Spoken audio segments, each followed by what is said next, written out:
Bachmann thinks in mysterious ways.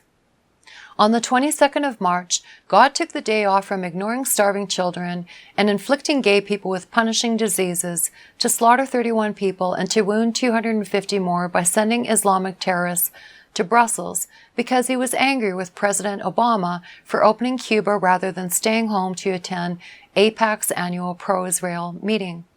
At least this is the conclusion drawn by former Congresswoman and failed presidential candidate Michelle Bachmann. She continues, Obama's slavish press corps was forced to turn their uncritical gaze from adorning him to revealing the newest carnage in Brussels. Yes, that's right. According to Bachmann, God violently allowed the death and carnage in Belgium because he was tired of the U.S. media paying more attention to the historic peace efforts in the final theater of the decades-long Cold War than to a pointless gathering of old Zionists at a convention center inside the Beltway. Devil in the Delta. When Colorado's Delta County School District decided to allow the passive distribution of literature in an open forum, the Gideon Society was Johnny on the spot, distributing Bibles to the captive youthful audience. Several parents who felt their children had been put on the spot to either accept the proselytizing literature or separate themselves from the herd by omission contacted the Western Colorado atheists and freethinkers with their concerns.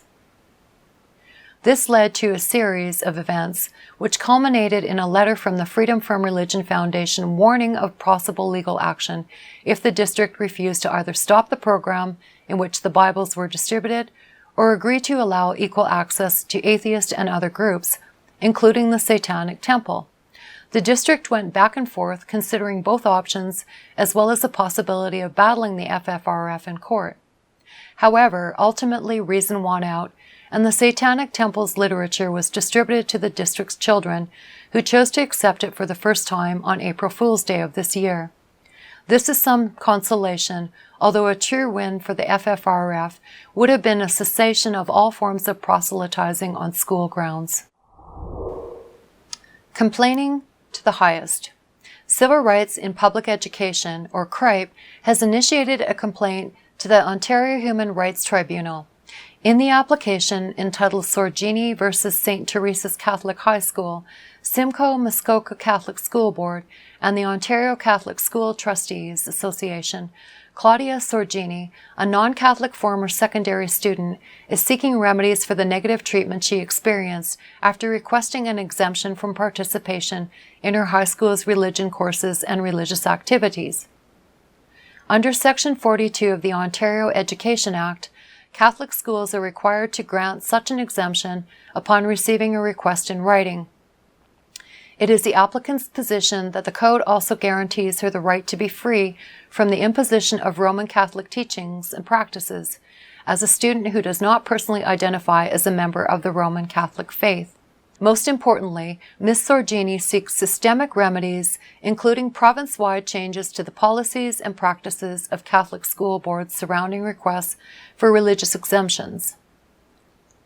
As CRIPE points out in a recent statement, one of the positive outcomes for students who are enrolled in publicly funded Catholic secondary schools, quote, for public interest remedies, the tribunal could direct the school and school board to adopt new policies to ensure children no longer face unreasonable barriers to claiming exemptions under Section 42(13) of the Education Act. In the event it is discovered that the Trustees Association has been encouraging other schools and school boards to frustrate those who wish to claim lawful exemptions, a direction could be made to compel the Ontario Catholic School Trustees Association to inform other school boards about the errors of their ways.